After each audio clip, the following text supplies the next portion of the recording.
எடுத்து வாசிப்போம். சங்கீதம் 113 அதிகாரம் 7 வசனம். சங்கீதம் 113:7. அவர் சிறியவனை புழுதியிலிருந்து தூக்கி விடுகிறார், எளியவனை குப்பையிலிருந்து உயர்த்துகிறார். அவர் சிறியவனை புழுதியிலிருந்து தூக்கி விடுகிறார், எளியவனை குப்பையிலிருந்து உயர்த்துகிறார். கண்களை மூடி ஜெபிப்போம்.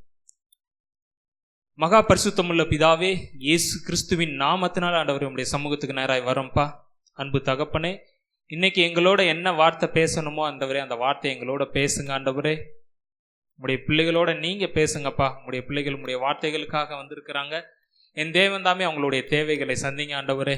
உங்களுடைய இருதயத்தின் ஆழங்களை அறிந்திருக்கிறீர் ஆண்டவரே. என்னுடைய சுய வார்த்தைகள் ஆண்டவரே எதுவும் ஆண்டவரே வந்துடக்கூடாதப்பா.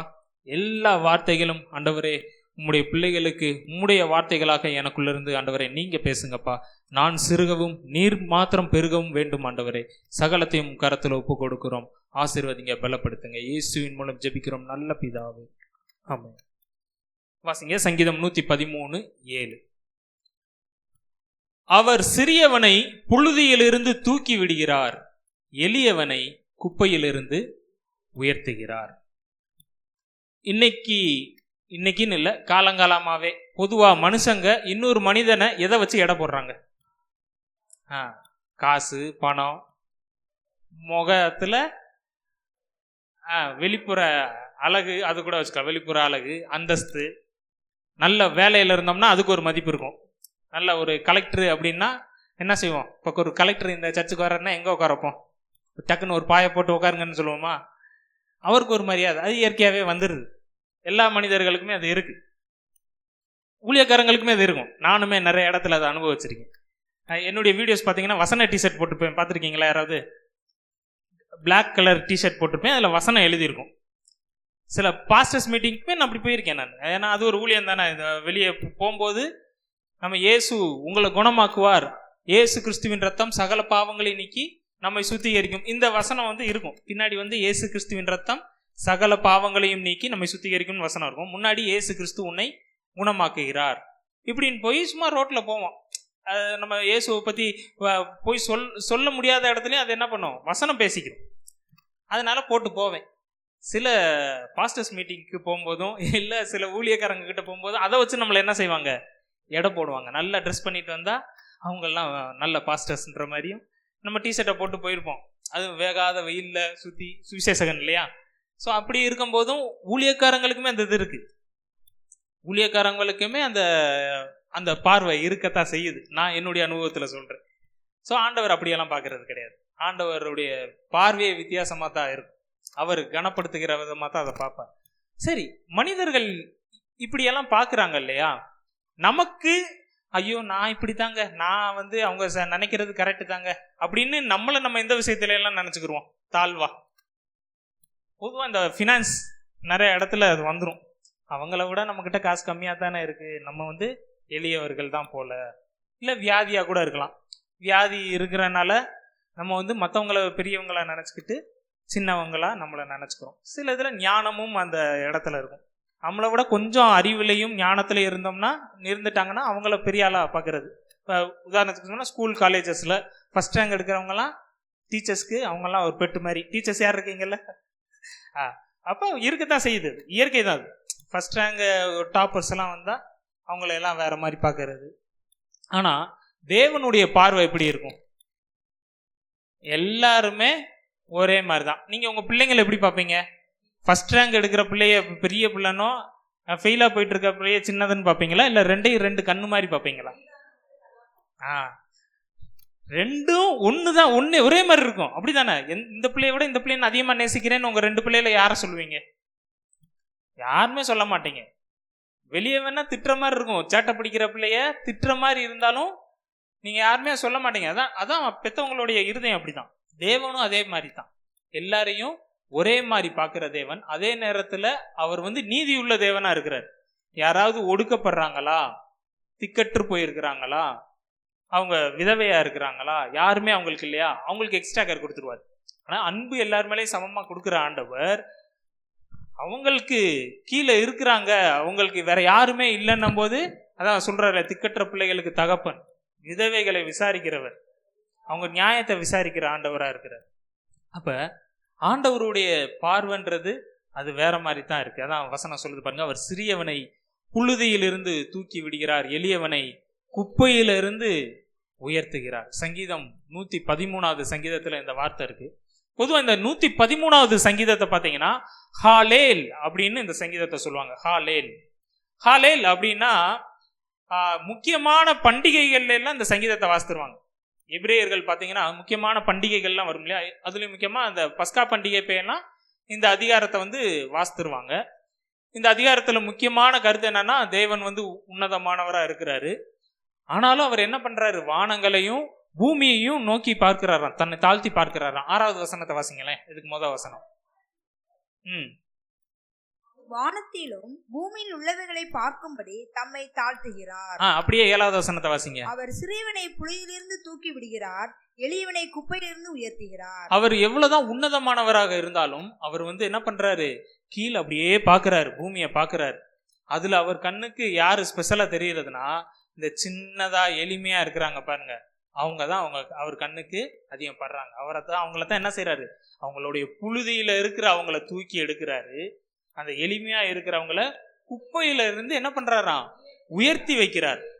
இன்னொரு இதுக்கு அடுத்த வசனம்னு நினைக்கிறேன், இதுக்கு அடுத்த வசனம் வாசிங்க. அவர்களை பிரபுக்களோடும் தமது ஜனத்தின் அதிபதிகளோடும் உட்காரவும் பண்ணுகிறார். அப்ப பாருங்க, அவங்கள உயர்த்துறது மட்டும் இல்லாம பிரபுக்களோடு ராஜாக்களோடு எல்லாம் என்ன செய்யறாரு, உட்கார பண்ணுகிறார். ஒருவேளை உங்களை நீங்க அந்த மாதிரி நினைச்சுக்கிட்டு இருக்கீங்களா, நான் சின்னவன் தானே, என்னுடைய லெவல் இதுதான், இதுக்கு மேல ஒன்றும் கிடையாது, என்னுடைய அறிவு இவ்வளவுதான், என்னுடைய திறமை இவ்வளவுதான், என்னுடைய பொருளாதாரம் இவ்வளவுதான், என்னுடைய சுகம் இவ்வளவுதான் அப்படின்னு நினைச்சுக்கிட்டு இருக்கீங்களா?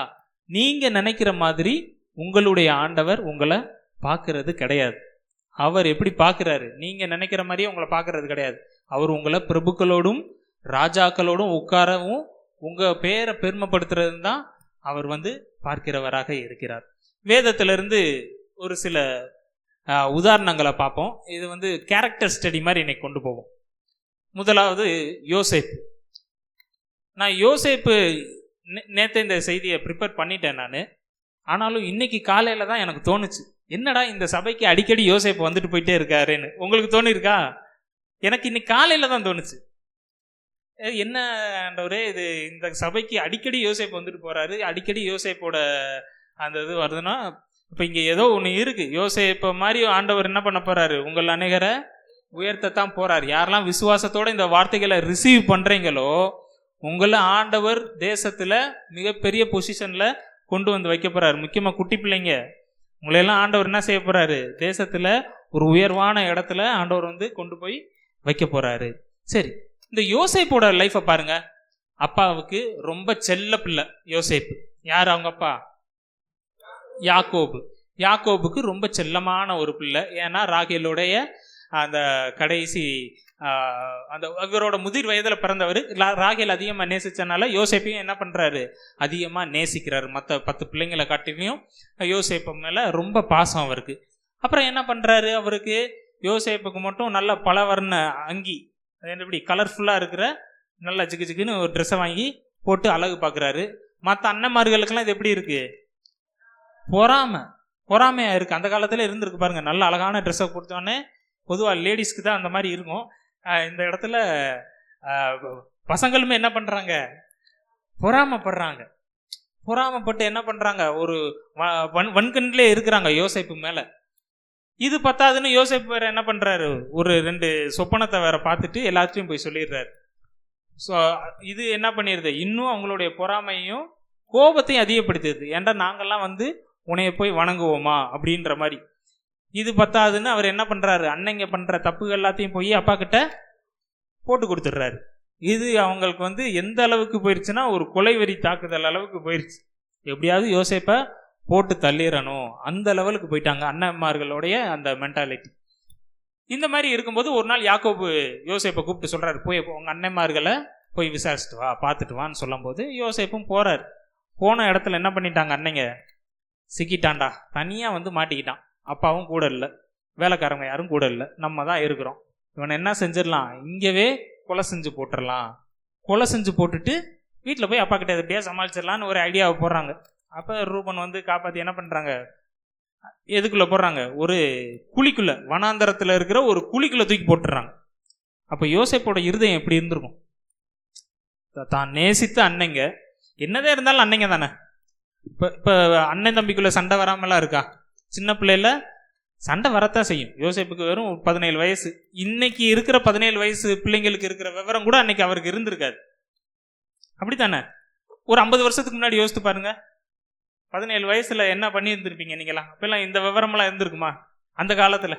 அப்புறம் 30-40 வருஷத்துக்கு முன்னாடி அப்படின்னா அப்போ பாருங்க, ஒரு 4000 வருஷத்துக்கு முன்னாடி எப்படி இருந்திருக்கும். அவருக்கு அந்த விவரமும் இருந்திருக்காது. சின்ன பிள்ளை மென்டாலிட்டியில தான் இருந்திருப்பார். அப்போ அவர் மனசுல எப்படி இருந்திருக்கும்? ஒரு டீனேஜ் பாய் அவர், நம்மளுடைய சொந்த அண்ணங்களே நம்மளை தூக்கி போட்டாங்களே, போட்டுட்டு யாராவது வருத்தப்பட்டாலும் பரவாயில்ல, மேலே உட்காந்து ஜாலியாக சாப்பிட்டுட்டு இருக்காங்கன்னு வைங்க, சாப்பிட்டுட்டு இருக்காங்க, சந்தோஷமாக இருந்திருப்பாங்க. அந்த சத்தம்லாம் இவருக்கு கேட்டிருக்கும். இவர் என்ன பண்ணியிருப்பார்? அண்ணா என்னைய காப்பாத்துங்க அண்ணா, எனக்கு கீழே விழுந்தனால அடிபட்டுருச்சு, எனக்கு பயமா இருக்கு, ஏதாவது சொல்லியிருக்கணும். அப்படித்தானே? அண்ணன்மார்களுக்கு பாருங்க, இருதயம் எவ்வளவு கடினமா இருந்திருந்தா அந்த சத்தமெல்லாம் அவங்க காதுக்கே கேட்காம தூரத்தில் ஒரு இஸ்மவேலர் சந்ததியிலேருந்து வராங்க, வியாபாரிகள் வராங்க. அவங்க கிட்ட எவ்வளோக்கு விற்று போட்டாங்க? வெறும் 20 வெள்ளிக்காசு. ஆளுக்கு ஷேர் எடுத்தாலும் எவ்வளோ வரும்? 10 பேர் இருக்கிற 10 பேர் ஷேர் எடுத்தாலும் 2 சொன்னார் இல்லையா ஐயா, சொன்னாங்க இல்லையா, கோத்துறதுக்கு 2 லட்சம் பேர்னு வச்சாலும்ன்ற மாதிரி ஆளுக்கு 20 வெள்ளிக்காசை வாங்கினாலும் 2 வெள்ளிக்காசு தான் அவங்களுக்கு வரும். அப்போ அந்த 2 வெள்ளிக்காசை பார்க்கும்போது அவங்களுக்கு எப்படி இருந்திருக்கும்? யோசேப்பை வித்த காசு. அப்போ பாருங்க, அவ்வளோதான் அவங்களுடைய மென்டாலிட்டி. சொந்த தம்பியை தன்னுடைய 2 வெள்ளிக்காசு, கையில் இருக்கிற 2 வெள்ளிக்காசுக்கு என்ன பண்ணிட்டாங்க? வித்து போட்டாங்க. யோசேப்போட இருதயம் எப்படி இருந்திருக்கும்? ஆனால் இவங்களுக்கு அந்த குற்ற உணர்ச்சியே கிடையாது. யோசேப்பு இப்போ புழுதியில் இருக்கிற மாதிரி தான் ஃபீல் பண்ணியிருப்பார், அந்த குப்பையில் இருக்கிற மாதிரி தான் ஃபீல் பண்ணியிருப்பார். தூக்கிட்டு போனவங்கள என்ன பண்ணிட்டாங்க? போய் போத்திபார் வீட்டில் விட்டுட்டாங்க. அங்கே தான் அவர் வளர்றார். அந்த டீனேஜ் பருவத்தை, அந்த வாலிப வயசவே அங்கே தான் வளர்றார். ஆனால் மனுஷங்க என்னதான் கைவிட்டாலும் கத்தர் கைவிடலை. வசனம் இருக்கு, கத்தர் யோசேப்போட இருந்தார், அவன் காரிய சித்தி உள்ளவனானான். காரிய சித்தினா என்னன்னா, அவன் எது செஞ்சாலும் நடந்துடும். காரிய சித்தி. இந்த வார்த்தை சொன்னோன்னே எனக்கு ஒரு ஞாபகம் வருது. நான் சின்ன பிள்ளையா இருக்கேன், என்னுடைய வாலிப வயசுக்கு திருமணத்துக்கெல்லாம் முன்னாடி எங்கள் ஊரில் என்னைய சொல்லி நான் கேட்டிருக்கேன்.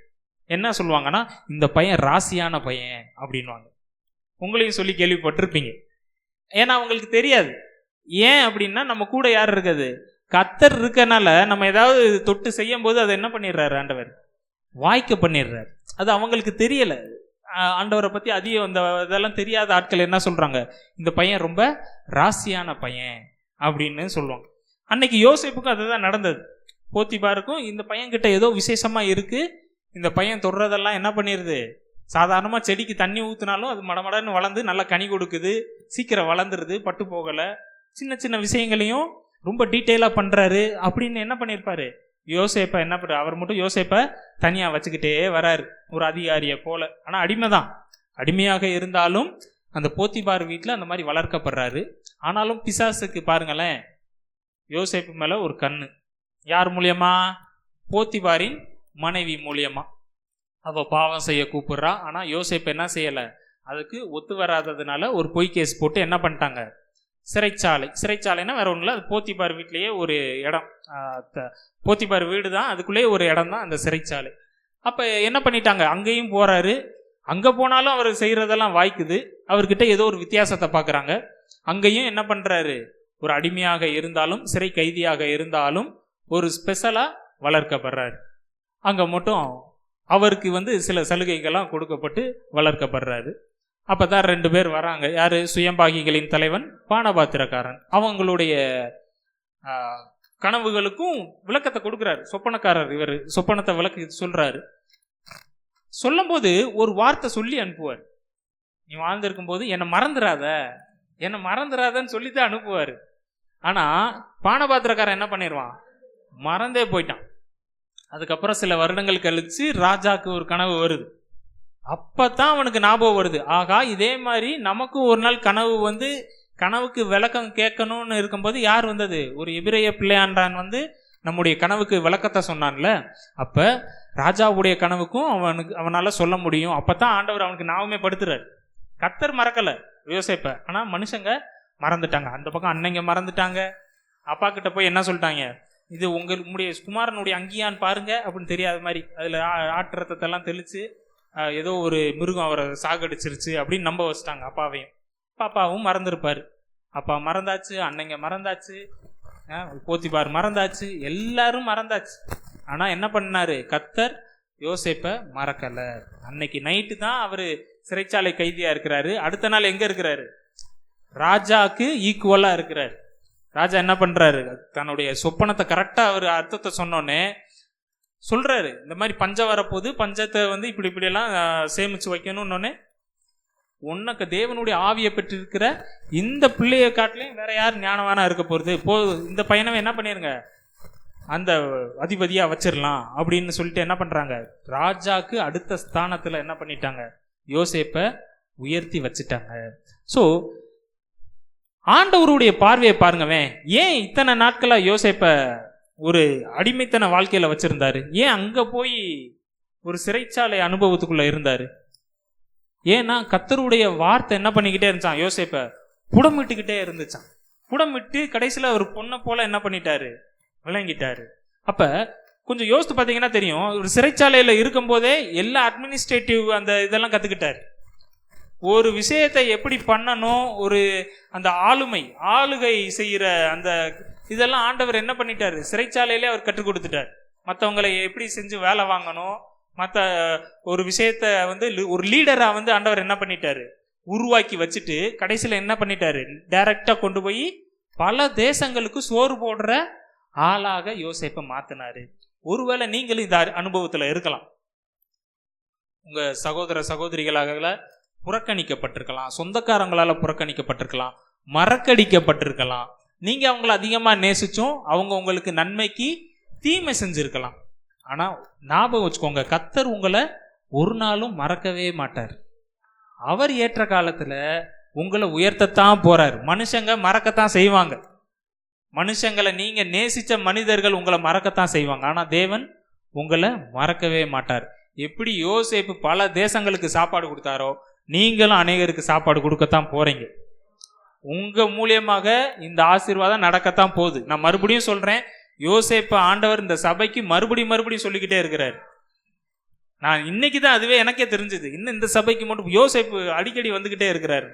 ஸோ யோசேப்பை போல ஆண்டவர் என்ன செய்ய போறாரு, உங்களை உயர்த்த போறாரு. நீங்க அநேகருக்கு ஆசீர்வாதமா இருக்க போறீங்க. உங்களை யாரெல்லாம் அற்பமா எண்ணுனாங்களோ, யாரு, யோசேப்போட சகோதரர்கள்,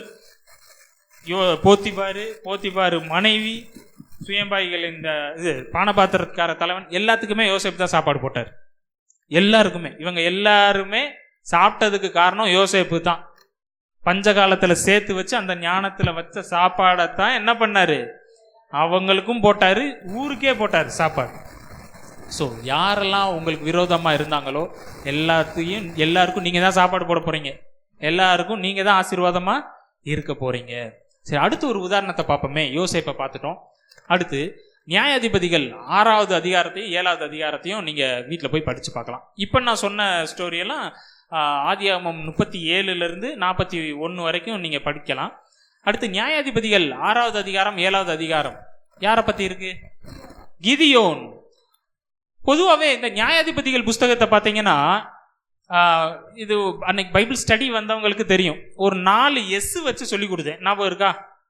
என்ன பண்ணுவாங்க, பாவம் செய்வாங்க, அதுக்கு ஏற்ற மாதிரி ஒரு தண்டனை கிடைக்கும், யாருக்கிட்டையாவது அடிமையா போயிடுவாங்க, அங்க இருந்து என்ன பண்ணுவாங்க, முறையிடுவாங்க. ஐயோ ஆண்டவரே, இப்படி அடிமையா போயிட்டோமே, இவங்கெல்லாம் எங்களை தாக்குறாங்களே அப்படின்னு முறையிடுவாங்க.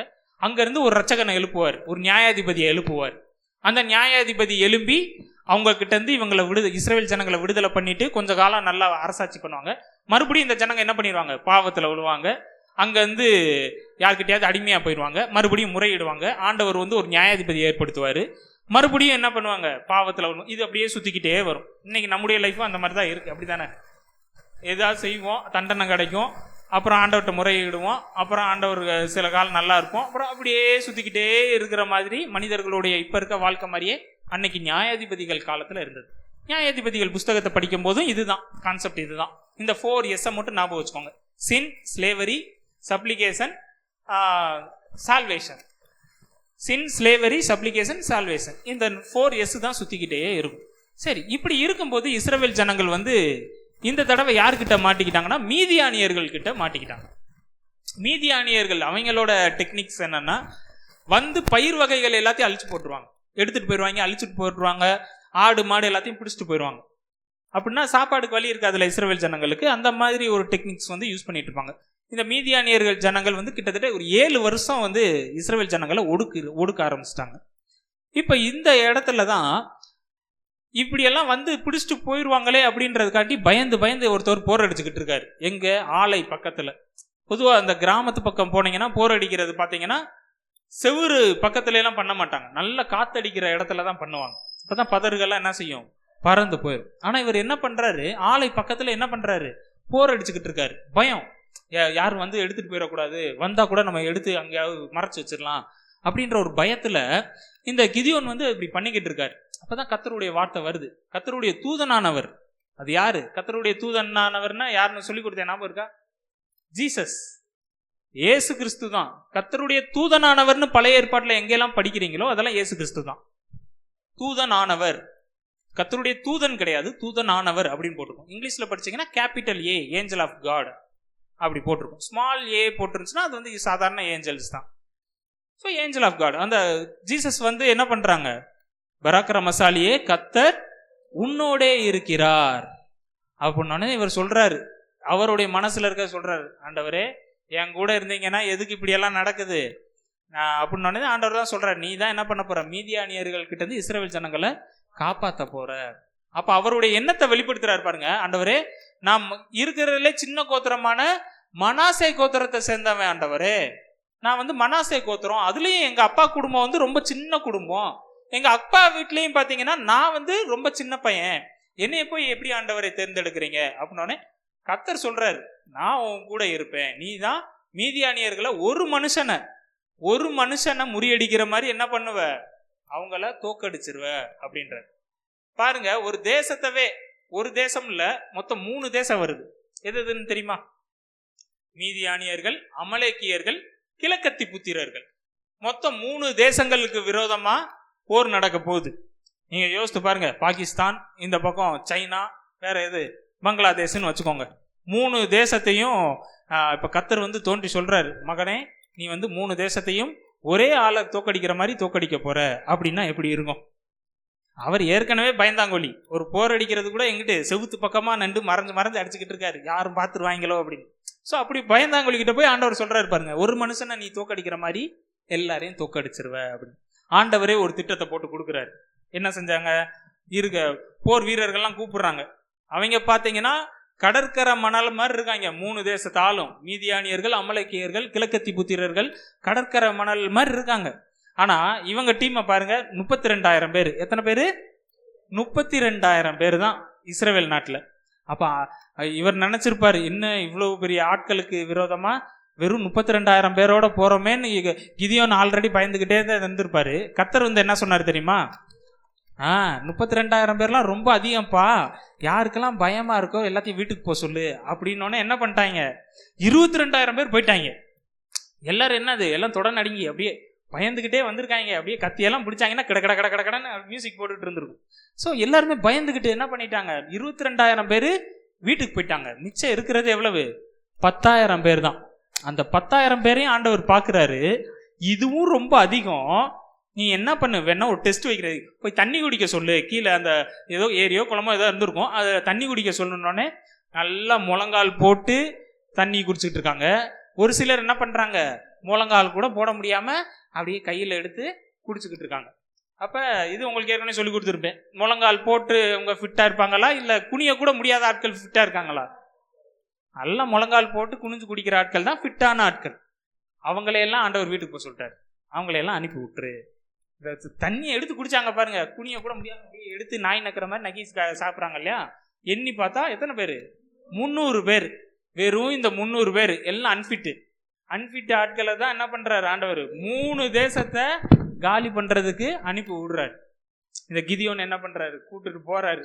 போனா 3 பகுதியா பிரிச்சு வைக்கிறாரு. இந்த 300 பேரை 100 பிரிச்சு வச்சிருந்துருக்கலாம். 3 பகுதியா பிரிச்சு வச்சுட்டு, எது கையில வெறும் ஒரு பானை, ஒரு தீவெட்டி, ஒரு எக்காலம். இந்த 3 பொருட்களை வச்சு என்ன பண்ணிட்டாரு, பானையை போட்டு உடைச்சு எக்காலத்தை ஊதி, கர்த்தரின் பட்டயம், கிதியோனின் பட்டயம். இத சொன்னோன்னே எதிரிகளுக்கு என்ன கேட்டுச்சுன்னு தெரியல. அவங்களுக்குள்ள என்ன பண்ணிட்டாங்க, சண்டை போட ஆரம்பிச்சிட்டாங்க. ஒரு இயற்கைக்கு அப்பாற்பட்ட இதுல யாருமே எந்த சண்டையும் போடல. 300 பேர்லயும் யாருமே என்ன பண்ணல, சண்டையே போடல. இப்போ ஒரு ஆளை ஆண்டவர் சொன்ன மாதிரி தான், நீ ஒரே ஆளை முறியடிக்கிற மாதிரி என்ன பண்ணுவ, முறியடிப்ப. ஒரு ஆளை முறியடிக்கிறது என்ன பெரிய கஷ்டம்லாம் கிடையாது, ஈஸி தான். அதே போலதான் ஒரு ஆளை முறியடிக்கிற மாதிரி தான் என்னாச்சு, அவங்களுக்குள்ளே அடிச்சுக்கிட்டு செத்தாங்க. அப்ப பாருங்க, தன்னை பற்றிய ஒரு தாழ்வு மனப்பான்மையோட இருக்கிறார். யாரு, கிதியோன். ஆண்டவரே, நான் மனாசே கோத்திரத்திலேயே சின்ன ஆளு ஆண்டவரே, என் குடும்பம் அதுலயும் ரொம்ப சின்னது, அதுலயும் குடும்பத்திலேயே நான் ரொம்ப சின்ன ஆளு, என்னால அவங்கள தோக்கடிக்க முடியாது, எனக்கு நான் ரொம்ப பயந்தாங்கோலி. ஒருவேளை நீங்கள் அந்த மாதிரி இருக்கலாம்.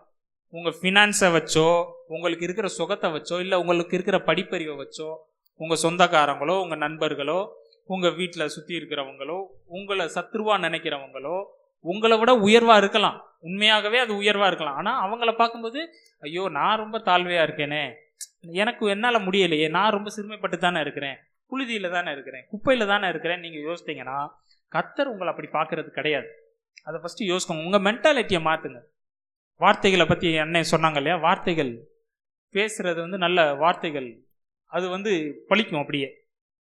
ஸோ மென்டாலிட்டி ஃபர்ஸ்ட் நம்ம ஆண்டவர் நம்மளை எப்படி பார்ப்பாரோ அதை மாதிரி உங்களை நீங்க பார்த்துக்கிட்டீங்கன்னா கர்த்தர் நிச்சயமா என்ன பண்ணுவாரு, உங்களை உயர்த்தி வைப்பாரு. இப்போ அவர் சிறியவனை புழுதியிலிருந்து எடுத்து எளியவனை குப்பையிலிருந்து உயர்த்துறார். அந்த சின்ன கிதியோனை தான் ஆண்டவர் என்ன பண்றாரு, எடுத்து ஒரு பெரிய நியாயாதிபதியாக அந்த தேசத்துக்கே, அன்னைக்கு ராஜா மாதிரி, அன்னைக்கு ராஜாவாகவே ஆண்டவர் என்ன பண்றாரு, கிதியோனை உயர்த்தி வைக்கிறார். எப்படி யோசேப்பு ஆண்டவர் உயர்த்தினாரோ, கிதியோனை உயர்த்தினாரோ, அதே போல ஆண்டவர் உங்களையும் உயர்த்த வல்லவராக இருக்கிறார்.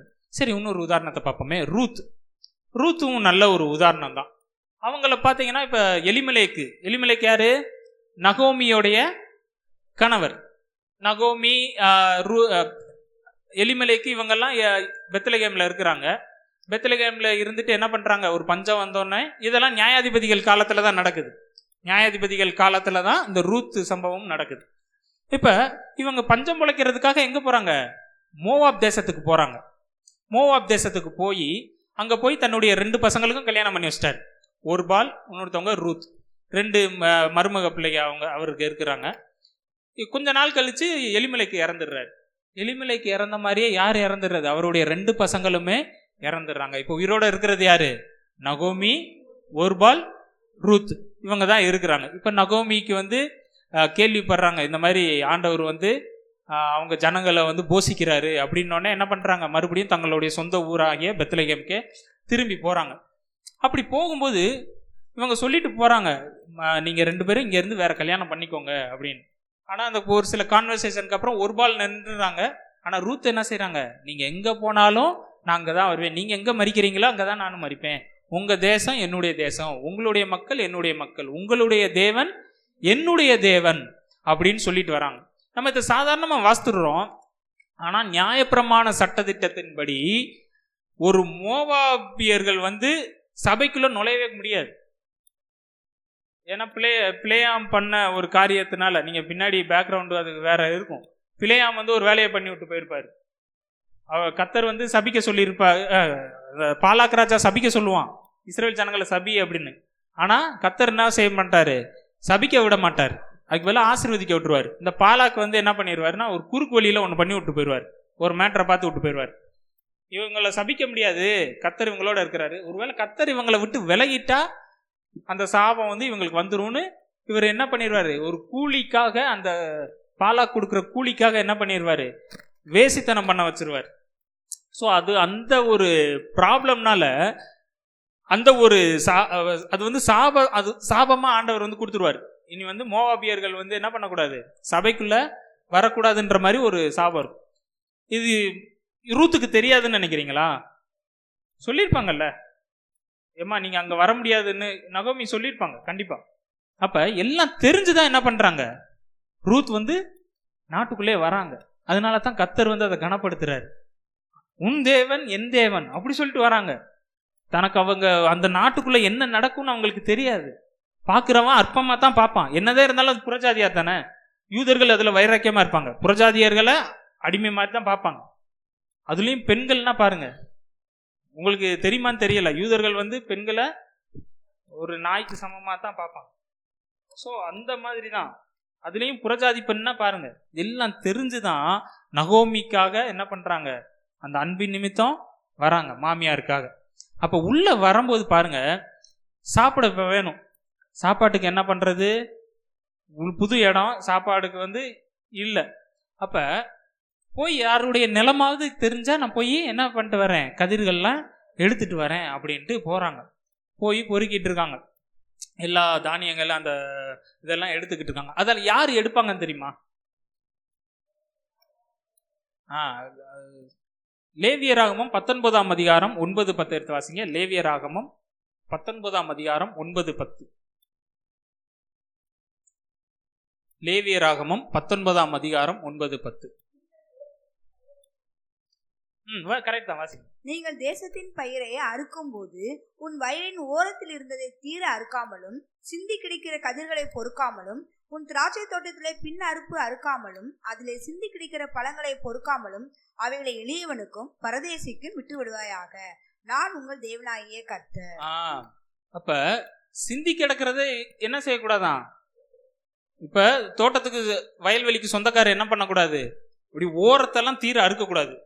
அப்படியே ஓரத்தெல்லாம் அப்படியே கம்ப்ளீட்டா அறுத்து எல்லாத்தையும் அவர் எடுத்துட்டு போயிடக்கூடாது. அதை வந்து ஏழை எளியவர்களுக்கு, ஏன்னா அவங்க உள்ள வர முடியாது, அடுத்தவங்க காட்டுக்குள்ள வர முடியாதுல்ல, அப்ப கிடைக்கிறத தான் எடுக்க முடியும். அது மாதிரி சிந்தி கிடக்கிறதெல்லாம் எளியவர்கள் எடுத்துக்கணும். அதெல்லாம் நீ வந்து திருப்பி எடுக்காதன்னு ஆண்டவர் என்ன பண்றாரு, நியாயப்பிரமாணத்துல ஒரு கட்டளை கொடுத்து வச்சிருக்கிறாரு. அப்ப இவங்க வந்து அதை பொறுக்கி எடுக்கிறாங்கன்னா இவங்க யாரு? ரொம்ப ஏழை. அதில் பரதேசின்னு ஒரு வார்த்தை இருந்திருக்கும். 10வது வசனம் போடுங்கவே. எளியவனுக்கும் பரதேசிக்கும். பரதேசினா யாரு? இருக்க எதுவுமே இல்லாத ஆட்கள். ஸோ இப்போ ரூத் பார்த்தீங்கன்னா அந்த சூழ்நிலையில தான் இருந்தாங்க, எதுவுமே இல்லை. அவங்க எல்லா வித நெருக்கடிக்கும் ஆளாவாங்கன்னு தெரிஞ்சுதான் உள்ள வந்திருக்கிறாங்க. அப்போ இது எல்லாத்தையும் போவாஸ் கேட்குறாரு, யார் அந்த பொண்ணு அப்படின்னோடனே அப்போ எக்ஸ்பிளைன் பண்ணுறாங்க. அவர் உடனே அவர் வந்து மனம் இறங்குறதுக்கு இதான் காரணம், எல்லாம் தெரிஞ்சுதான் அந்த பொண்ணு வந்திருக்காங்க. அப்புறம் தான் ஆண்டவரே பாருங்க, அதில் அவங்க வந்து போவாஸுடைய வயல்வெளிக்கு தான் போகணுன்னு ஒரு இன்டென்ஷனில் போகலை, தற்செயலாக போனாங்க. தற்செயலாக அவங்க கண்ணுக்கு பட்டது போவாஸுடைய வயல்வெளி தான். அப்போ எப்படி ஒரு வயல்வெளிக்கு எளியவனாகவும் ஒரு பரதேசியாகவும் ரூத் போனாங்க. ஆனால் பின்னாடி நடந்தது என்னது? அதே போவாஸ் தான் திருமணம் செஞ்சாரு, சுதந்திரவாளியா அந்த திருமணம் செஞ்சாரு. இப்போ அந்த தோட்டத்துக்கு ராணி யாரு? ரூத். ஆண்டவர் அதோட மட்டும் விடல, எல்லாம் தெரிஞ்ச அந்த எளிய ஏழைய ஜீசஸுடைய சந்ததி வர்றதுக்கும் ரூத்து தான் காரணம். தாவீதுடைய இவருடைய பையன் தான் யாரு? ரூத்துடைய பையன் தான் ஓபேத். ஓபேத் யாருன்னா தாவீதுடைய பாட்டன், தாத்தாவுடைய அப்பாவா பாட்டன்னா. அப்ப பாருங்க, தாவீது வர்றதுக்கு காரணமும் யாரு? ரூத். ஆண்டவர் எவ்வளவு பெரிய ஒரு கணத்தை கொடுத்து வச்சிருக்கிறாருன்னு பாருங்களேன். இன்னைக்கு நீங்களும் அதே மாதிரி இருந்திருக்கலாம். ஒரு ஏழை எளியவர்கள் செய்ய வேண்டிய காரியத்தை தான் நீங்களும் செஞ்சுட்டு இருக்கலாம். ஒரு பரதேசிக்கு என்ன கிடைக்குமோ அதுதான் உங்களுக்கும் கிடைச்சிட்டு இருக்கலாம். இன்னைக்கு நீங்க அந்த ரூத்தை போல ஒரு ஏழையாகவும் எளியவராகவும் ஒரு பரதேசியை போலவும் அந்த தானியங்கள் கிடைச்சா போதும், இந்த ஆசீர்வாதம் எனக்கு இருந்தா போதும், என் சாப்பாட்டுக்கு இது இருந்தா போதும், என் பிள்ளை படிப்புக்கு இது இருந்தா போதும், என் கடன் அடைக்கிறதுக்கு இது இருந்தா போதும்னு நீங்க நினைச்சுக்கிட்டு இருக்கீங்களா? ஆண்டவர் உங்களை தான் ராணியா மாத்த போறாரு. ஆண்டவர் உங்களை தான் ராஜாவா மாத்த போறாரு. உங்க தேவைகள் என்னன்னு அவருக்கு தெரியும். நீங்க சிறியவனா இருந்தாலும் ஆண்டவர் அந்த சிறுமையிலிருந்து அந்த புழுதியிலிருந்து உங்களை தூக்கி விடுவார். தூக்கி என்ன செய்வாரு? விடுவார். எளியவனை குப்பையிலிருந்து உயர்த்துறாரு. அப்ப இந்த மென்டாலிட்டியை மாத்துங்க. நீங்க சிறியவரா இருந்தாலும் உங்களை உயர்த்தக்கூடிய ஆண்டவர் எங்க இருக்கிறாரு? உங்களுக்குள்ளதான் இருக்கிறாரு. அவர் நிச்சயமாக உங்களை உயர்த்துவார். இன்னொரு உதாரணத்தை சொன்னோம்னா யாரை சொல்லலாம்? தாவீதை சொல்லலாம். இப்போ சவுல் ஆண்டவர் வந்து ராஜாவா ஏற்படுத்திட்டாரு. சவுல் ராஜாவா இருக்கும் பொழுது என்ன நடக்குது? ஆரம்பத்தில் நல்லா இருந்த சவுல் போக போக கர்த்தருக்கு கீழ்ப்படியாமல் போயிடுறாரு. அப்போ சாமுவேல் வந்து ரொம்ப துக்கமாக இருக்கிறார். துக்கமாக இருக்கும்போது ஆண்டவரே சொல்கிறார், சவுலை வந்து ராஜாலேருந்து நான் தள்ளிட்டேன், ஆனால் என் இருதயத்துக்கு ஏற்ற ஒரு மனுஷனை நான் தேர்ந்தெடுத்துட்டேன். போய் நீ பெத்லகேமுக்கு போ, பெத்லகேமில் ஈசாயின் குமாரர் ஈசாயினா யாரு? தாவீதோட அப்பா. ஈசாயின் குமாரர்கள்ல ஒருத்தவனை நான் ராஜாவா அபிஷேகம் பண்ணு, நான் சொல்றவன அப்படின்னு அனுப்பிச்சு விட்டார். பேரை சொல்லல ஆண்டவர். எப்படி கனப்படுத்துறாருன்னு பாருங்க. ஆண்டவர் நினைச்சு இந்த பேரை சொல்லியிருக்கலாம்ல, போய் அந்த பையன் தான் போய் பண்ணுன்னு. ஆண்டவர் அப்படி பண்ணல. அப்படி பண்ணாம சும்மா மட்டும் ஈசாயின் குமாரர்கள்னோடனே அவர் என்ன பண்ணிட்டாரு, போய் ஈசாய் கிட்ட போய் ஒரு விருந்து செய்யற மாதிரி ஒரு செட்டப்ல வந்து என்ன பண்ணிட்டாங்க, உள்ள போய் ஈசாய் கிட்ட விசாரிக்கிறாங்க, உன் பையங்களை வர சொல்லு அப்படின்னா. ஒருத்தவர் வராரு. யாரு? மூத்தவர். எங்க வேலை செய்யறாரு? மூத்தவர் எங்க வேலை செய்யறாரு? ராணுவத்துல வேலை செய்யறாரு. Military man. சவுல் கிட்ட ராணுவத்துல வேலை செய்யறாரு. எப்படி இருந்திருப்பாரு ஆளு? அல்லா பல்கா இருந்திருப்பாரு. இப்படின்னோடனே 4 முட்டைகள்லாம் அப்படி அங்கங்க வீங்கி ஜிம்பாடி மாதிரி இருந்திருப்பாரு. ஸோ அப்படிப்பட்டவர் முன்னாடி வந்து நின்றோடனே ஒரு மனுஷனா சாமுவேலுக்கு எப்படி தெரிஞ்சிருக்குன்னா, இவர் தான் ராஜாவா இருக்கும், ராஜாக்கு இருக்கிற எல்லா அம்சமும் அவர்கிட்ட இருக்கு, நல்லா போர் செய்யற இதெல்லாம் அவருக்கு இயற்கையா இருக்கும் போல அப்படின்னு நினைச்சிருப்பாரு. ஆனா கர்த்தர் என்ன சொன்னாரு, இவர் கிடையாது. அடுத்து 2வது வராரு, அவரும் ராணுவத்துல வேலை செய்யறவர் தான், அவரும் கிடையாது. இப்படியே வரிசையா எத்தனை பேர்? 7 பேர் போயிட்டாங்க. 7 பேர் போனதுக்கு அப்புறம்தான் சாமுவேல் கேட்கிறாரு, உனக்கு இவ்வளவு பசங்க தானா? ஏன்னா அவர் கன்ஃபியூஸ் ஆயிடுச்சு. கர்த்தர் தெளிவா சொல்லி அனுப்பியிருக்காரு ஈசாயோடைய குமாரன் தானு. ஆனா ஈசாய் வந்து எல்லா பிள்ளைங்களையும் கூப்பிட்டு வந்துட்டாரு. அப்ப யாரா இருக்கும் அப்படின்ட்டு மறுபடியும் ஈசாய் கிட்டே கேட்கிறாரு, இவ்வளவுதான் உனக்கு பசங்களா? இவங்களை தவிர வேற யாரும் பசங்க இருக்கிறாங்களான்னு. அப்புறம் தான் ஈசாய்க்கு ஞாபகம் வருது, ஆமா இல்ல நமக்கு இன்னொரு பையன் இருக்கான்ல. அப்ப எப்படி இருந்திருப்பாருன்னு பாருங்க. ஒரு கடைசி பையனை எங்க விட்டாரு? ஆடு மேய்க்க விட்டார். ஆடு மேய்க்கிறதுனா நம்ம ஊர் பாஷையில நம்ம ஊர் ஸ்டைல்லே பார்ப்போமே. ஆடு மேய்க்கிறவங்கள பார்த்துருக்கீங்களா? எப்படி நல்ல கோட் சூட்டு, நல்ல பளபளன்னு ஷூ போட்டு அப்படியா இருப்பாங்க. நல்ல ஒரு டவுசரு, கிழிஞ்ச டவுசரை போட்டு கிழிஞ்ச பனியனை போட்டு என்ன பண்ணிட்டு இருப்பாங்க, கையில் ஒரு குச்சியை வச்சுக்கிட்டு ஆடு மேய்ச்சிட்டு. அப்போ அந்த மாதிரி தான் வந்திருக்கணும் அவரது எப்படி வந்திருக்கணும், அந்த மாதிரி தான் வந்திருக்கணும். தாவீதை வர சொல்லும் போது தாவீது அந்த மாதிரி தான் வந்திருப்பார். ஆடெல்லாம் மேய்ச்சிக்கிட்டு என்ன பண்ணியிருப்பார், வந்திருப்பார். அப்போ கர்த்தர் சொல்றாரு, இவனை அபிஷேகம் பண்ணு. அப்ப இது தாவீதுக்கு எப்படி இருந்திருக்கும்? அப்பா தன்னை ஒரு பிள்ளை மாதிரியே மதிக்கல. ஏன்னா அவர் பெரிய ஐஸ்வர்யவான். நல்லா நீங்க ஈசாயினோடனே பாவம் போல அவரு அப்படின்னு நினைச்சிடாதீங்க. நல்ல வசதியே இருக்கிறவங்க தான் வேலைக்காரவங்களை வச்சு அந்த வேலையை பார்க்கலாம். இருக்காங்கன்னு போட்டிருக்கு. நீ ஒரு தடவை இந்த ராட்சதன், அவர் பேர் என்னது, கோலியாத்தை கொல்ல போகும்போது, நீ உங்ககிட்ட இந்த கொஞ்சம் ஆட்டை எங்க விட்டுட்டு வந்தனோடனே வேலைக்காரங்கள்ட்ட விட்டு வந்துட்டேன்ற மாதிரி அண்ணங்க கேட்பாங்க. வேலைக்காரங்களாம் இருக்கத்தான் செய்யறாங்க. அப்ப வேலைக்காரங்களை வச்சு பார்க்காம என்ன பண்ணிட்டாரு, தாவீத அப்படி அந்த நிலைமையில பார்த்துட்டாங்க. இப்ப அன்னைமாருங்க இருக்கிறாங்க, அப்பா இருக்கிறாரு, சுத்தி சொந்தக்காரங்க கொஞ்சம் பேர் இருந்திருக்கணும். இப்ப ஆண்டவர் என்ன பண்றாரு, ராஜாவா அபிஷேகம் பண்றாரு. எண்ணெயை எடுத்து அப்படியே தலையில ஊத்தி ராஜ அபிஷேகம். 3 வித அபிஷேகம் இருக்கு பழைய ஏற்பாட்டுல. ராஜ அபிஷேகம், ஆசாரிய அபிஷேகம், தீர்க்க தரிசன அபிஷேகம். இதுல ராஜ அபிஷேகத்தை என்ன பண்றாங்க, தாவீது மேல ஊத்துறாங்க. அப்ப அதெல்லாம் யோசித்து பார்த்துட்டு தான் தாவீது எழுதுறாரு, என் சத்துருக்களுக்கு முன்பாக நீர் எனக்கு ஒரு பந்தியை ஆயத்தப்படுத்தி என் தலையை எண்ணெயால் அபிஷேகம் பண்ணுகிறீர், என் பாத்திரம் நிரம்பி வழிகிறது. அப்ப உங்களை யாரெல்லாம் சத்துருவா பார்க்குறாங்க யோசித்து பாருங்களேன். உங்க சத்துருக்களுக்கு முன்னாடி தான் ஆண்டவர் உங்க தலையை அபிஷேகம் பண்ண போறாரு. அது ராஜ அபிஷேகமா இருக்கும், சாதாரண அபிஷேகம் இல்ல, ராஜ அபிஷேகம். அவங்க எல்லாருக்கும் கிடைக்காத மேன்மைய கர்த்தர் உங்களுக்கு கொடுப்பாரு. இதை விசுவாசிக்கும் பொழுது அது நடக்கும். ஏன்னா விசுவாசத்துக்கு ஒரு பவர் இருக்கு.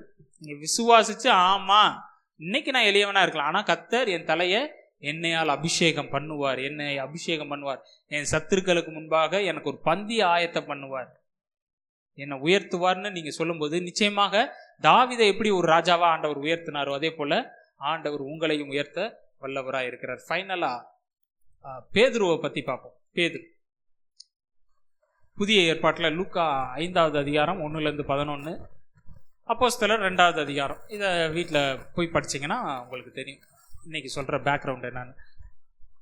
இயேசு வந்து ஒரு 40 நாள் வனாந்தரத்தில் சாப்பிடாம கொள்ளாமல் ஃபாஸ்டிங் இருந்து ப்ரேயர் பண்ணுறாரு. பிசாசுனால சோதிக்கப்படுறாரு. சோதனை முடிஞ்சு நேரம் எங்கே வர்றாருன்னா கடற்கரைக்கு வர்றாரு. கடற்கரைக்கு வந்தால் போட்டுகள்லாம் நிற்குது. அதில் ஒரு போட்டை பார்த்து ஏறுறாரு. யாருடைய போட்டு? சீமோன் பேதுருடைய போட்டு. அது ஏறி கொஞ்ச நேரம் பிரசங்கத்தெல்லாம் முடிச்சுட்டு அப்படியே பார்க்குறாரு. அவருக்கு என்ன தோணுச்சோ தெரியல. பேதுருக்கிட்ட சொல்கிறாரு, போய் ஆழத்தில் போய் வலையை போடு அப்படின்னும் போது தான் அதுக்கப்புறம் தான் பேதுரு சொல்கிறாரு, ஏன் நைட்டெல்லாம் என்ன செஞ்சேன், வலையை போட்டு எல்லாத்தையும் பார்த்துட்டேன். ஏன்னா அவர் ஒரு மீனவர். இப்போ இயேசுக்கு எக்ஸ்பீரியன்ஸ் அதிகமாக, பேதுருக்கு எக்ஸ்பீரியன்ஸ் அதிகமாக? பேதுருக்கு தான் எக்ஸ்பீரியன்ஸ் அதிகம். ஜீசஸ் மீனவர் கிடையாது, ஆனால் பேதுரு மீனவர். எப்போ வலை போட்டால் எவ்வளோ மீன் கிடைக்கும், எங்கே மீன் கிடைக்கும்னு அவருக்கு நல்லா தெரியும். சொல்கிறார், ஆண்டவரே நாங்கள் நைட்டெல்லாம் மீன் பிடிக்க போயும் வலையில் ஒரு மீன் கூட மாட்டலை, ஆனாலும் நீங்கள் சொல்கிறீங்க அப்படின்னோடனே அவர் என்னவா இருந்திருக்கும்? அந்த பிரசங்கத்தை கேட்டிருப்பார். போட்டில் நண்டு பண்ண பிரசங்கத்தை ஏதோ கேட்டிருந்துருக்கணும், ஒரு அதிகாரத்தோட ஒரு வல்லமையோட ஒரு பிரசங்கம் இருந்திருக்கணும். அப்போ இயேசு சொன்ன வார்த்தையின்படி என்ன பண்ணுறாரு, போய் கீழ்ப்படிஞ்சு வலையை போட்டால் இழுக்க முடியலை இவரால். ஒரு போட்டில் இழுத்து சரி செய்ய முடியாமல் இன்னொரு போட்டையும் கூப்பிடுறாங்க. அந்த போட்டும் நிரம்பி அதுக்கப்புறம் தான் கரைக்கு வராங்க. கரைக்கு வந்து பார்த்தா இவர் தன்னுடைய இயலாமையை உணர்ந்துட்டு இயேசு சிம்பிளாக ஒரு வார்த்தை சொல்கிறார், என்னை பின்பற்றி வா, நான் உன்னை மனுஷங்களை பிடிக்கிறவங்களா மாற்றுவேன். இவர் மட்டும் இல்லை, இவருடைய போட்டில் இவருடைய சகோதரன் யார், அந்திரேயா இருக்கிறாரு. பக்கத்து போட்டில் இருக்கிற யோவானையும் யாக்கோபையும் சேர்த்து அழைக்கிறார். அந்த இடத்துல பார்த்தீங்கன்னா 4 பேரை முதல் சீஷர்களாக என்ன பண்ணுறாரு, ஆண்டவர் அழைச்சிட்டு போகிறார். சரி, இப்போ இதில் பேதுருவுடைய கேரக்டர் மட்டும் பார்ப்போமே. ஒன்றுமே இல்லாதவருங்க. கடைசியில் பார்த்தீங்கன்னா இயேசு அந்த 3.5 வருஷம் இயேசுவோட ஊழியம் செஞ்சாலும் இயேசுவை மறுதளிச்சிட்டாரு. நிறைய இடத்துல பார்த்தீங்கன்னா ஆண்டவர் கூடவே இருந்தவர். அப்படிப்பட்டவரே இயேசுவை மறுதளிச்சுட்டு என்ன பண்ணிட்டாரு, போயிட்டாரு. இயேசு இப்போ உயிர்த்தெழுந்து ஒரு 40 நாள் அவங்க கூடவே இருக்கிறாரு. அதுக்கப்புறம் ஒரு 10 நாள் போகுது. அவங்க காத்திருந்து யாரை பெற்றுக்கொண்டாங்க, 50வது நாளில் பரிசுத்த ஆவியானவரை அந்த பெந்தேகொஸ்தே நாளில் பெற்றுக்கொள்கிறாங்க. இப்போ பேதுரு எப்படி இருக்காரு, ஏதான் யாரோ அண்ணங்க இல்லை 2 பேரில் யாரோ ஒருத்தவங்க சொன்னாங்க, சத்தமாக என்ன பண்ணுறாரு, ஆவியில் நிரம்பி பேச ஆரம்பிச்சிட்டார். இப்போ அந்த பிரசங்கத்தில் எத்தனை பேர் ரட்சிக்கப்பட்டாங்க? ஏறக்குறைய 3000 பேர் ரட்சிக்கப்பட்டு அங்கே ஞானஸ்நானத்தை எடுத்துட்டு சபையில் சேர்க்கப்பட்டாங்க. பேசக்கூட பயந்துட்டு இருந்த ஒருத்தவர், அதில் ஒரு 50 நாளைக்கு முன்னாடி தான் பார்த்தீங்கன்னா ஒரு லேடி கேட்குது, ஏய் நீ உன் பேச்செல்லாம் பார்த்தா இயேசுகிட்ட இருந்த மாதிரி தெரியுதுன்னொன்னே என்ன பண்ணிட்டாரு, அது நான் இல்லைங்க, என்ன மாதிரி வேற ஒருத்தவன் வந்திருக்கோம் அப்படின்ட்டு என்ன பண்ணிட்டாரு, மறுதளிச்சிட்டார். இயேசுவை எனக்கு யாருன்னே தெரியாதுன்னு மறுதளிச்சவர் இன்னைக்கு தன்னை கொன்னாலும் பரவாயில்லன்னு என்ன பண்ணிட்டாரு, தைரியமா பேசி ஆத்துமாக்களை 1000 கணக்கில் ஆதாயம் பண்ண ஆரம்பிச்சார். ஒருவேளை நம்மளும் இதே சூழ்நிலையில் இருக்கலாம். நம்முடைய பொருளாதாரத்தில் அவரை போல மீன் பிடிச்சி ஒன்றுமே கிடைக்கல, நான் எவ்வளோ வேலை செஞ்சாலும் என் கையில் ஒன்றுமே கிடைக்கிறது இல்லை, நான் எல்லாத்துலேயும் தோற்று போனேன், அந்த மாதிரி ஒரு சூழ்நிலையில் இருந்தாலும் ஆண்டவர் எப்படி ஒரு சீமோன் பேதுருவை உயர்த்தி வச்சாரோ ஆவியானவரை கொடுத்து, நிச்சயமாக ஆண்டவர் என்ன செய்வார், உங்களையும் உயர்த்தி வைக்க வல்லவராக இருக்கிறார். மறுபடியும் அந்த வசனத்தை வாசித்து முடிப்போம். சங்கீதம் 113 அதிகாரம் 7வது வசனம்.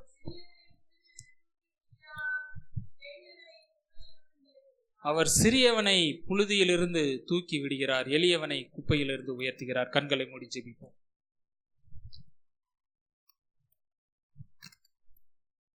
அன்பு தகப்பனே, நீர் எங்களோடு பேசின வார்த்தைக்காக உமக்கு நன்றி அப்பா. ஆண்டவரே, சிறியவனும் எளியவர்களுமாய் ஆண்டவரே எங்கள் மேல் ஆண்டவரே நீங்கள் நோக்கமாக இருக்கிறதுக்காக நன்றி அப்பா. ஆண்டவரே, உம்முடைய பிள்ளைகள் ஆண்டவரே இந்த சிறுமையினால், இந்த புழுதியில் இருக்கிற வாழ்க்கையினால், இந்த குப்பையில் இருக்கிற வாழ்க்கையினால் எவ்வளோ பாடுகள் பட்டாங்கப்பா. ஆண்டவரே, நீங்கள் அவங்கள உயர்த்தினதுக்காக உமக்கு நன்றி அப்பா. ஆண்டவரே, அதை அவங்க விசுவாச கண்கள் பார்க்கட்டும் ஆண்டவரே. ஆண்டவரே, அதை அவங்க சுதந்திரிக்கட்டுமாப்பா. எந்த விஷயத்திலாம் ஆண்டவரே உடைய பிள்ளைகள் ஆண்டவரே அவமானப்பட்டாங்களோ, ஆண்டவரே அந்த அசிங்கத்தை பட்டாங்களோ, ஆண்டவரே யார் முன்னாடியெல்லாம் ஆண்டவரே கேவலப்பட்டாங்களோ, எல்லாரும் முன்னாடி ஆண்டவரே உங்கள் பிள்ளைங்களை நீங்கள் உயர்த்துங்க ஆண்டவரே. நீர் உயர்த்தினதுக்காக நன்றி அப்பா. நீர் உயர்த்தினதுக்காக நன்றி அப்பா. சத்துருக்களுக்கு முன்பாக நீங்க ஒரு பந்தி ஆயத்தப்படுத்தினதுக்காக நன்றி அப்பா. உங்களுடைய பிள்ளைகளுக்கு அந்த ராஜ அபிஷேகத்தை அவங்க தலையில ஊத்துனதுக்காக நன்றி அப்பா.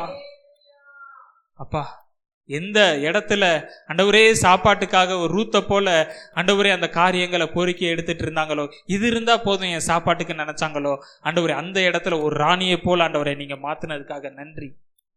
பேதுருவை போல ஆண்டவரே ஃபினான்சியலா தோத்து போனவங்களை ஆண்டவரே ஃபினான்சியல்ல உயர்த்தினதுக்காக நன்றி. ஆண்டவரே ஊழியத்தில் ஆத்ம அறுவடைகளை தரப்போற கிருபைகளுக்காக நன்றி அப்பா.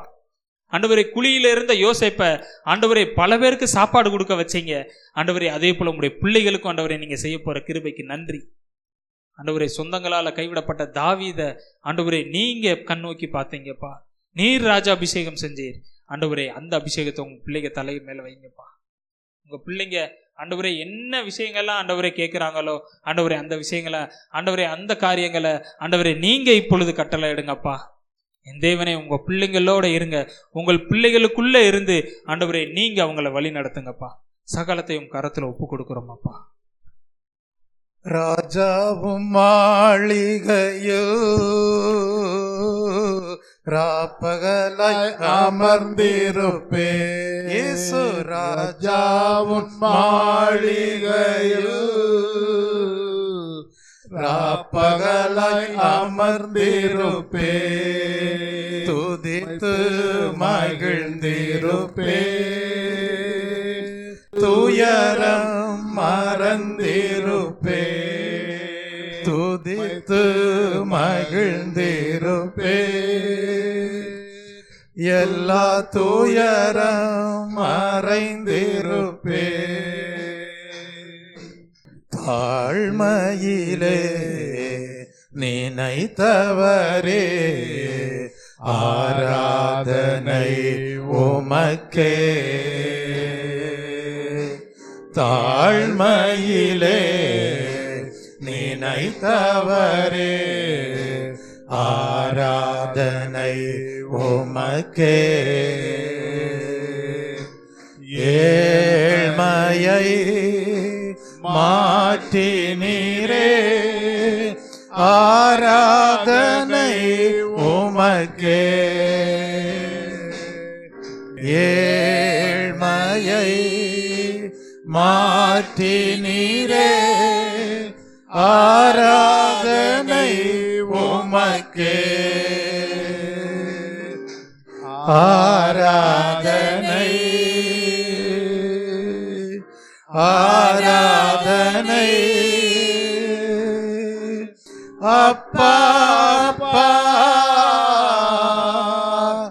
உங்களுக்கு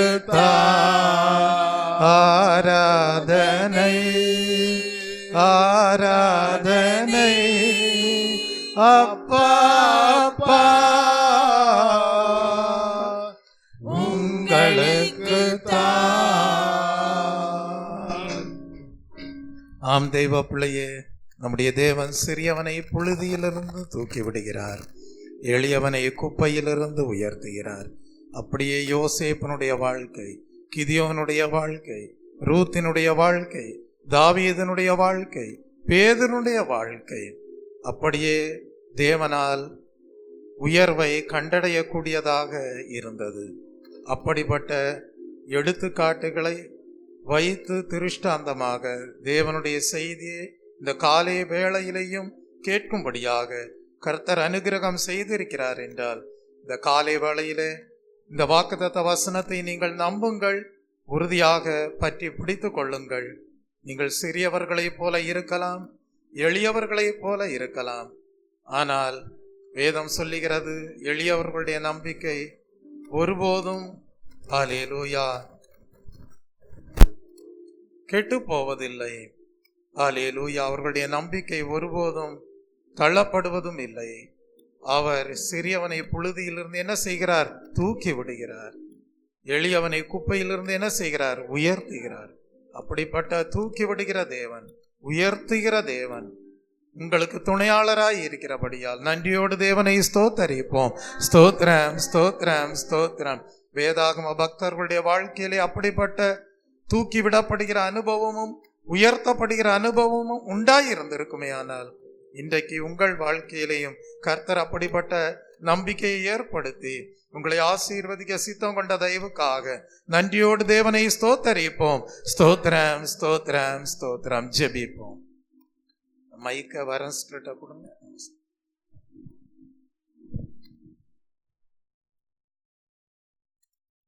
இந்த ஆண்டவரே, அருமையான அந்த மனமகிழ்ச்சி நாளுக்காய் நன்றி செலுத்துகிறோம்.